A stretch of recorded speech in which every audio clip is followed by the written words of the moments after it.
कहानी की शुरुआत होती है साल 1944 के फिनलैंड में, जहां दूसरा विश्व युद्ध अपने आखिरी दौर में था। जंग खत्म होने वाली थी और सभी देशों के फौजी अपने घर वापस लौट रहे थे। इसी वजह से नाजी सेना को भी फिनलैंड छोड़ने का आदेश मिला, लेकिन वो जाते जाते भी तबाही मचाने से पीछे नहीं हटे। वो अपने रास्ते में आने वाली सभी सड़कों, पुलों और बस्तियों को पूरी तरह से बर्बाद करते हुए आगे बढ़ रहे थे। इसी बीच हम फिनलैंड के घने जंगलों में कोरपी नाम के एक कमांडो को देखते हैं। कोरपी अब जंग के खून खराबे से थक चुका था और लड़ाई छोड़कर एक शांत जिंदगी जीना चाहता था। जंग खत्म होने के बाद वो अपने वफादार कुत्ते और घोड़े के साथ जंगल में अकेले रहने लगा। फिर एक दिन वो जंगल में घूम रहा था तो उसकी नजर नदी में चमकते हुए सोने के कुछ टुकड़ों पर पड़ी। ये देखते ही वो समझ गया कि नदी के आसपास जरूर कोई सोने की खदान मौजूद है। इसके बाद कोरपी हर दिन उस जगह जाने लगा और आसपास खुदाई शुरू कर दी। उसे इस बात की बिल्कुल परवाह नहीं थी कि ऊपर फाइटर प्लेन्स उड़ रहे हैं। कई दिनों की कड़ी मेहनत के बाद आखिरकार उसे एक गड्ढे में भारी मात्रा में सोना मिल गया।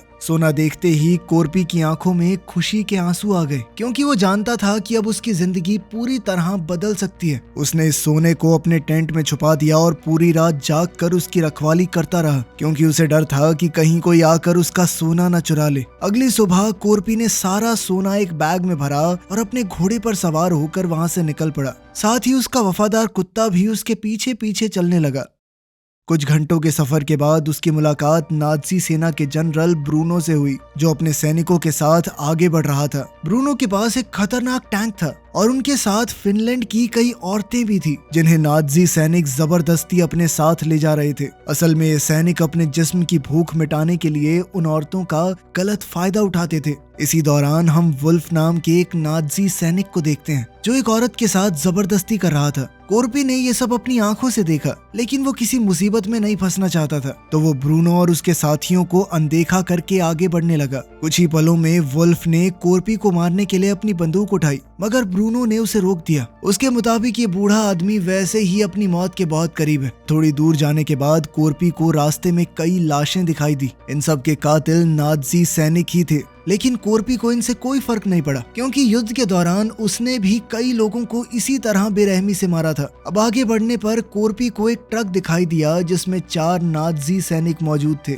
उन्होंने कोरपी को घोड़े से उतरने को कहा। तभी उनकी नजर कोरपी के बैग पर पड़ी। उन्होंने शक के आधार पर बैग खोला और उसमें सोना देखकर सभी दंग रह गए। तब कोरपी समझ गया कि ये लोग उसका सोना लूटकर उसे मार डालेंगे, इसीलिए उसने सबसे पहले अपने कुत्ते से भागने को कहा। उसे भागते हुए देखकर एक सैनिक ने कुत्ते पर गोलियां चला दी, मगर वो जैसे तैसे भाग निकला। इसके बाद एक सैनिक ने कोरपी पर गोली चलाने की कोशिश की, पर तभी कोरपी ने अपना चाकू निकालकर उसके सर में दे मारा, जिससे उसकी मौके पर ही मौत हो गई। अब बाकी सैनिकों ने भी उस पर हमला बोल दिया, लेकिन कोरपी ने अपने चाकू की मदद से एक एक करके उन्हें मौत के घाट उतार दिया। साथ ही उसने एक सैनिक को ढाल बनाया ताकि वो गोलियों से बच सके। तभी बचे हुए एक सैनिक ने उसे पीछे से पकड़ने की कोशिश की, तो कोरपी ने उसके हाथ को मरोड़कर उसकी गन से ही उसे गोली मार दी। इधर ब्रूनो और उसके साथियों को जब गोलियों की आवाज सुनाई दी तो वो उसे देखने के लिए वापस पीछे गए, लेकिन तब तक तो कोरपी वहां से जा चुका था। तभी ब्रूनो ने देखा कि उसके सैनिकों की पूरी टुकड़ी को किसी ने मार दिया है। उसी समय उसे एक सैनिक की जेब में सोने का टुकड़ा दिखाई दिया, तो वो समझ गया कि उसके साथियों को उसी बूढ़े आदमी ने मारा है और उसके पास ढेर सारा सोना है। अब ब्रूनो ने भी कोरपी का पीछा करने का फैसला कर लिया।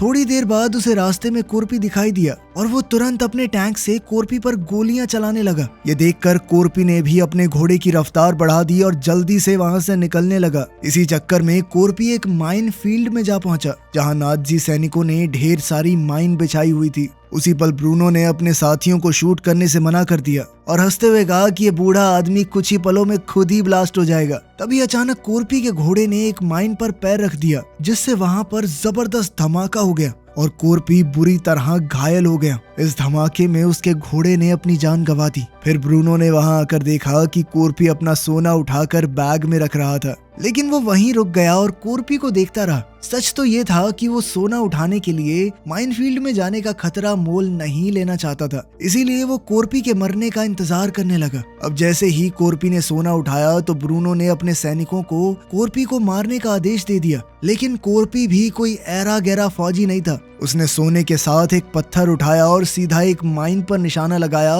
जिससे वहां जबरदस्त धमाका हुआ। ब्लास्ट के धुएं का फायदा उठाकर कोरपी वहीं छुप गया। अब नाजी सैनिक उसे मारने के लिए धुएं में गोलियां चलाने लगे, लेकिन कोरपी एक ढाल की मदद से बचता चला गया। थोड़ी देर बाद ब्रूनो ने एक सैनिक को भेजा कि देख क्या बुड्ढा मरा या नहीं, लेकिन तभी एक माइन उड़ती हुई फौजी के करीब आकर गिरी और उसकी मौके पर ही मौत हो गई। अब ब्रूनो ने 2 और सैनिकों को वहां भेजा, लेकिन वो भी माइन के धमाकों में मारे गए। फिर जैसे ही धुआं साफ हुआ तो वो समझ गए कि कोरपी वहां से भाग गया है। ये देखकर ब्रूनो गुस्से में आग बबूला हो गया। अब उसने 2 फिनलैंड की औरतों को अपनी ढाल बनाकर माइन पार करने का फैसला किया। तब वुल्फ सबसे ज्यादा डरी हुई औरतों को पकड़कर लाया और उन्हें टैंक के आगे चलने को कहा। इधर ब्रूनो ने उस जगह की जांच की तो उसे कोरपी के कुत्ते का टैग मिल गया। कुछ देर बाद जब नाजी सैनिक माइनफील्ड को पार कर रहे थे तो ब्रूनो ने टैंक के अंदर मौजूद रेडियो के इस्तेमाल से कोरपी के बारे में जानकारी निकालने की कोशिश की। तब उसे हेड ऑफिस से चेतावनी मिली कि जिस बूढ़े आदमी का वो पीछा कर रहा है उसका नाम कोरपी है और अगर वो उसे ढूंढ रहे हैं तो तुरंत ये सब बंद कर दें। ऑफिसर ने कहा कि तुम लोग बेहद किस्मत वाले हो जो कोरपी के साथ आमना सामना होने के बाद भी जिंदा बच गए। असल में दूसरे विश्व युद्ध के दौरान कोरपी को सबसे खतरनाक कमांडो माना जाता था और कोई भी उससे टक्कर नहीं लेना चाहता था। वहीं ब्रूनो को ये भी पता चला कि युद्ध के दौरान रूसी सैनिकों ने कोरपी के पूरे परिवार को बेरहमी से मार डाला। अपने परिवार को खोने के बाद कोरपी बिल्कुल बदल चुका था। वो इतना खतरनाक हो गया था कि उसने अपने सीनियर अफसरों के आदेश तक नहीं माने। आखिर में हालात ऐसे हो गए कि वो अकेला ही जंगल में रूसी सैनिकों का शिकार करने लगा। तब से लेकर अब तक कोरपी अकेले 300 से ज्यादा रूसी सैनिकों को मौत के घाट उतार चुका है। अंत में ऑफिसर ने ब्रूनो से साफ शब्दों में कहा कि ज्यादातर लोग कोरपी को अमर मानते हैं और उसके पीछे जाना खुद मौत को दावत देने के बराबर है। लेकिन ब्रूनो को इस चेतावनी से ज्यादा फर्क नहीं पड़ा। उसने कोरपी का पीछा जारी रखने का फैसला किया। असल में नाजी सेना को युद्ध हारने के बाद बहुत कड़ी सजा मिलने वाली थी और ब्रूनो अब उस सोने के दम पर रिश्वत खिला के अपनी सजा से बचना चाहता था। इसी लालच की वजह से वो किसी भी कीमत पर कोरपी से सोना छीनना चाहता है। तभी हम कहानी में वापस कोरपी को देखते हैं। रास्ते में उसे एक जला हुआ ट्रक दिखाई दिया और वो वहीं ट्रक के पीछे लेटकर छुप गया। उसने अपने शरीर में फंसी गोलियों को चाकू की मदद से निकाला और दर्द से कराहते हुए अपने जख्मों पर धूल डाली ताकि खून रुक जाए। थोड़ी ही देर में कोरपी का कुत्ता भी वहां आ गया, लेकिन कोरपी ने उसे पास ना आने का इशारा किया। इसीलिए उसने दूरी बनाए रखी और दूर से ही उसे देखता रहा। अब ज्यादा खून बहने और थकान की वजह से कोरपी की आंख लग गई। इधर कुछ ही घंटों में नाजी सैनिक उस इलाके में आ पहुंचे। उनकी आहट सुनते ही कोरपी की नींद खुल गई और उसने देखा कि नाजी फौजी उसे ढूंढने के लिए खोजी कुत्तों का सहारा ले रहे हैं। हालात भांपते हुए कोरपी तुरंत ट्रक के नीचे छुप गया और वहां से उनकी हर हरकत पर नजर रखने लगा। फिर जैसे ही नाजियों का ट्रक आया, कोरपी तुरंत चुपके से उनके ट्रक के नीचे घुस गया और उसके फ्यूल टैंक को काट दिया। जल्द ही पेट्रोल उसके शरीर पर गिरने लगा, जिससे उसके शरीर की गंध दब गई और कुत्तों को उसके होने का कोई सुराग नहीं मिला। मजबूर होकर नाजी सैनिकों ने कोरपी को पकड़ने के लिए एक नया आइडिया लगाया और वहीं पर डेरा डाल लिया। थोड़ी देर बाद जब कोरपी ने वहां से निकलने की कोशिश की तो अचानक एक कुत्ते ने उसे देख लिया और जोर जोर से भौंकने लगा। इस वजह से सैनिकों का पूरा ध्यान उस पर चला गया और वो कोरपी पर गोलियां बरसाने लगे। इस दौरान एक गोली सीधा कोरपी के पैर में जा लगी, फिर भी वो हिम्मत दिखाते हुए वहां से भाग निकला। ये सब देखकर ब्रूनो ने अपने कुत्तों को कोरपी के पीछे छोड़ दिया। अब कुत्तों से जान बचाने के लिए कोरपी ने अपने शरीर में आग लगा ली और पास ही झील में कूद गया। सैनिक तो अब भी उस पर अंधाधुंध फायरिंग कर रहे थे, पर ब्रूनो ने उन्हें रोक दिया और कोरपी के झील से बाहर आने का इंतजार करने लगा। अब काफी देर हो चुकी थी पर कोरपी झील से बाहर नहीं आया था। फिर जैसे ही उसने झील से निकलने की कोशिश की तो सैनिकों ने ताबड़तोड़ फायरिंग शुरू कर दी और वो दोबारा पानी में चला गया। कुछ ही पलों में उसने झील के पानी में खून फैला दिया ताकि सबको लगे कि कोरपी मर चुका है। ये सोचकर 3 नाजी सैनिक सोना निकालने के लिए एक नाव लेकर झील के बीचों बीच पहुंचे। उनमें से एक सैनिक पानी में उतरा, लेकिन अचानक कोरपी ने उसे पकड़कर अपने चाकू से मार डाला। देखते ही देखते पानी की सतह खून से लाल हो गई। ये मंजर देखकर ब्रूनो ने दूसरे सैनिक को पानी में भेजा, पर उसका भी यही हश्र हुआ। अब तीसरा फौजी तो डर के मारे घबरा गया और नाव लेकर भागने लगा, लेकिन ब्रूनो ने गुस्से में आकर उसे वहीं गोली मार दी। उसी समय अचानक कोरपी झील के पानी से बाहर आ गया और गोलियों से बचने के लिए तीसरे सैनिक की लाश को अपनी ढाल की तरह इस्तेमाल करते हुए वहां से भाग निकला। तभी ब्रूनो की नजर झील के किनारे खड़े कोरपी के कुत्ते पर पड़ी, जो अपने मालिक तक ना पहुंच पाने की वजह से बेबस होकर रो रहा था। कोरपी के कुत्ते को देखकर ब्रूनो के दिमाग में एक नया और खतरनाक प्लान तैयार हो गया। दूसरी ओर लगातार कई घंटे चलते रहने के बाद कोरपी आखिरकार एक शहर में पहुंचा, लेकिन वो शहर पूरी तरह उजड़ा हुआ था। अब कोरपी हद से ज्यादा थक चुका था, इसलिए उसने गैस स्टेशन के अंदर जाकर थोड़ा आराम करने का फैसला किया। घायल पैर के दर्द को झेलते हुए वो सोने की कोशिश कर रहा था, पर इसी बीच उसके जहन में वो डरावना दिन ताजा हो गया जब उसने अपने पूरे परिवार को खो दिया था। खैर, काफी मशक्कत के बाद कोरपी की आंख लग गई, लेकिन थोड़ी देर में अचानक अपने कुत्ते के भौंकने की आवाज सुनकर उसकी नींद टूट गई। जागते ही वो अपने कुत्ते से मिला, लेकिन उसी पल उसे एक भयानक सच्चाई का एहसास हुआ। असल में कोरपी ने देखा कि उसके कुत्ते के शरीर पर एक डायनामाइट बंधा हुआ था। उसने बिना वक्त गवाए डायनामाइट को अलग करके दूर फेंक दिया, लेकिन उसी पल जोरदार धमाका हो गया। इस धमाके से कोरपी उछलकर जमीन पर जा गिरा और फिर बेहोश हो गया। जब कोरपी को होश आया तो उसने देखा कि ब्रूनो उसके सामने खड़ा था और अब कोरपी उसकी कैद में था। ब्रूनो ने उसका सारा सोना छीन लिया और उसकी जेब में जानबूझकर एक छोटा सा टुकड़ा छोड़ दिया। आखिर में ब्रूनो ने कोरपी को फांसी देने का फैसला किया,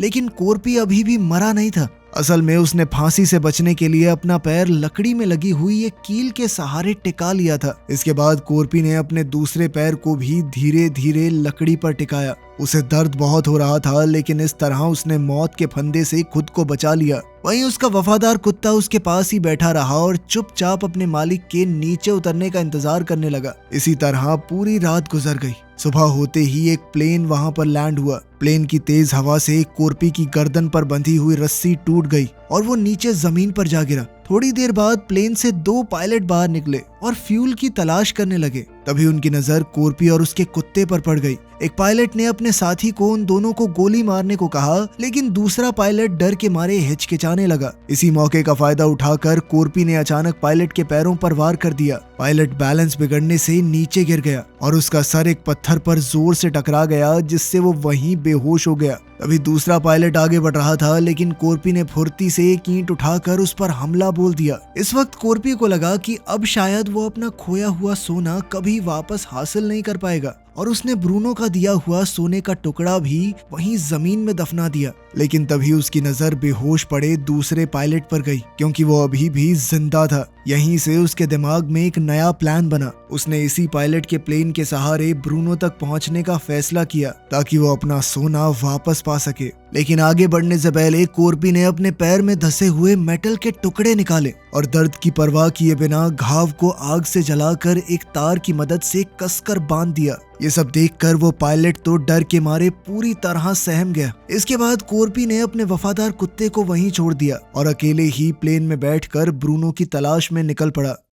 दूसरी तरफ नाज़ी सैनिकों को रास्ते में एक क्रैश हुआ प्लेन दिखाई दिया। जांच करने के लिए वुल्फ प्लेन के अंदर गया तो उसने देखा कि हादसे में पायलट की मौके पर ही मौत हो चुकी थी। लेकिन तभी वुल्फ की नजर पायलट के गले में पड़ी हुई रस्सी पर गई। ये वही रस्सी थी जिससे उन्होंने कोरपी को फांसी दी थी। ये देखते ही वुल्फ समझ गया कि कोरपी अभी भी जिंदा है और वो अपना बदला लेने के लिए वापस जरूर लौटेगा। साथ ही ब्रूनो भी ये जान गया था कि कोरपी कोई आम इंसान नहीं है। इस डर की वजह से ब्रूनो ने अपने सभी आदमियों को तुरंत वहां से हटने का आदेश दे दिया। इसके बाद हम 2 नाज़ी सैनिकों को देखते हैं जो कुछ फिनिश औरतों के साथ एक ट्रक में बैठे थे और कोरपी के बारे में आपस में बातें कर रहे थे। उनकी बातें सुनकर आनो नाम की एक औरत हंसने लगी। आनो ने उन्हें बताया कि रशियन सैनिकों ने भी कोरपी को मारने की बहुत बार कोशिश की है, लेकिन आज तक कोई भी उसे खत्म नहीं कर पाया, क्योंकि कोरपी कितनी भी बड़ी मुसीबत से बचकर निकल जाता है और फिर अपने दुश्मनों को ढूंढ कर मारता है। फिर उसने आगे बताया कि फिनिश भाषा में कोरपी को सीसू के नाम से जाना जाता है, जिसका मतलब है हिम्मत और बहादुरी,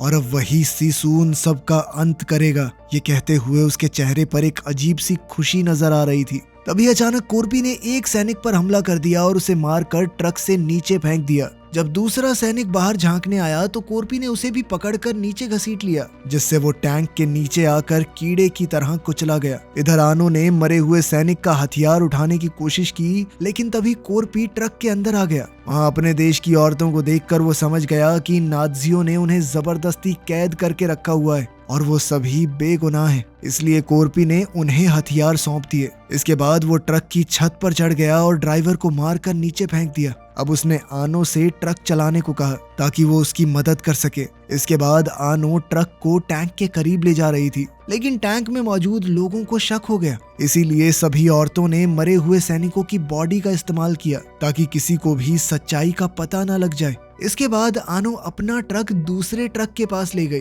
वहाँ सभी औरतों ने ट्रक में मौजूद सैनिकों पर अंधाधुंध फायरिंग करके उन्हें बुरी तरह मार डाला। साथ ही उन्होंने ट्रक के ड्राइवर को भी गोली मार दी, जिससे वो ट्रक अपने आप सड़क से नीचे उतर गया। दूसरी तरफ कोरपी टैंक का गेट तोड़ने की कोशिश कर रहा था। तभी ब्रूनो ने अचानक टैंक को रोक दिया, जिससे कोरपी नीचे गिर गया। ये देखकर वुल्फ कोरपी को जान से मारने के लिए टैंक से बाहर आ गया, लेकिन कोरपी जल्दी से वापस टैंक पर चढ़ गया और उसकी वुल्फ के साथ जबरदस्त लड़ाई छिड़ गई। इस दौरान दोनों जमीन पर गिर गए और अब टैंक के अंदर सिर्फ ब्रूनो और शर्ट्स नाम का एक सैनिक बचा था। वो सैनिक अपनी जान बचाकर वहां से भागने की कोशिश कर रहा था। इधर कोरपी ने वुल्फ को मार मार के उसकी हड्डी पसली एक कर दी, लेकिन इससे पहले कोरपी उसे जान से मार पाता तभी वहां एक बाइक पर दो नाज़ी सैनिक आ गए। उन दोनों ने कोरपी को देखते ही पहचान लिया और वो डर के मारे वहां से भाग निकले। हैरानी की बात ये थी कि कोरपी ने वुल्फ को मारा नहीं, जिंदा छोड़ दिया और वो खुद बाइक लेकर टैंक का पीछा करने के लिए निकल पड़ा। यहाँ वुल्फ भी यही सोच रहा था कि उस हैवान ने मुझे जिंदा छोड़ दिया। लेकिन कुछ ही देर में फिनिश औरतें वुल्फ से बदला लेने के लिए वहां पहुंची। इसी बीच ब्रूनो की मुलाकात एक पायलट से हुई और उसने उसके प्लेन से भागने का प्लान बनाया। तब पायलट ने उसे बताया कि मेरे प्लेन में सिर्फ एक इंसान के बैठने की जगह है। ये सुनते ही ब्रूनो ने बेरहमी से अपने ही साथी शर्ट्स को गोली मार दी और खुद प्लेन में बैठकर वहां से भाग निकला। लेकिन तभी अचानक कोरपी वहां आ पहुंचा और उसने प्लेन पर धुआंधार फायरिंग शुरू कर दी। जैसे ही प्लेन टेक ऑफ करने लगा, कोरपी तुरंत प्लेन के बिल्कुल नीचे पहुंच गया और उसने अपनी एक छोटी कुल्हाड़ी की मदद से उसे पकड़ लिया। उधर ऊपर बैठे ब्रूनो को लग रहा था कि वो कोरपी को पीछे छोड़ाए, लेकिन कोरपी बिना वक्त गवाए प्लेन के पहिए को पकड़कर उसी रास्ते से अंदर घुस गया और सीधा बॉम्ब रूम के फ्लोर तक पहुंच गया। तभी अंदर से आने वाली आवाजों को सुनकर ब्रूनो को शक होने लगा, पर पायलट कहने लगा कि प्लेन बहुत पुराना है, इसीलिए ऐसी आवाजें आती रहती हैं। लेकिन इसके बाद भी ब्रूनो का शक कम नहीं हुआ। सच जानने के लिए उसने खुद बॉम्ब रूम की तरफ जाने का फैसला किया। फिर जैसे ही दरवाजा खुला तो अचानक कोरपी ने उस पर झपट्टा मार दिया और देखते ही देखते दोनों के बीच में भयानक फाइट शुरू हो गई। अपने गहरे जख्मों की वजह से कोरपी कमजोर पड़ रहा था और ब्रूनो उस पर भारी पड़ रहा था, लेकिन कोरपी हार मानने को तैयार नहीं था। इसी बीच ब्रूनो ने उस पर एक मेटल बेल्ट से जोरदार हमला किया, पर कोरपी ने उस बेल्ट को पकड़ लिया और उसे एक बम के साथ बांध दिया। अगले ही पल वो बॉम्ब प्लेन से नीचे जा गिरा और उसके साथ ही ब्रूनो भी नीचे गिर गया और फिर एक जबरदस्त ब्लास्ट के साथ ब्रूनो का खेल खत्म। अब कोरपी थोड़ी देर के लिए तो सुकून चाहता था, लेकिन तभी प्लेन का कंट्रोल बिगड़ने लगा और वो तेजी से नीचे की तरफ झुक रहा था। तब जाकर कोरपी को एहसास हुआ कि ब्रूनो से लड़ते वक्त पायलट को भी गोली लग गई थी, जिस वजह से उसकी मौत हो गई। अब कोरपी के पास बचने का कोई चारा नहीं था। उसने अपना सोना मजबूती से पकड़ लिया और अपनी मौत के लिए तैयार रहा। कुछ ही पलों में प्लेन सीधा एक दलदल में जाकर क्रैश हो गया। इसी दौरान फिनिश यूनिट के सैनिकों ने एक नाज़ी टैंक को अपनी तरफ बढ़ते हुए देखा और वो हमले के लिए तैयार हो गए।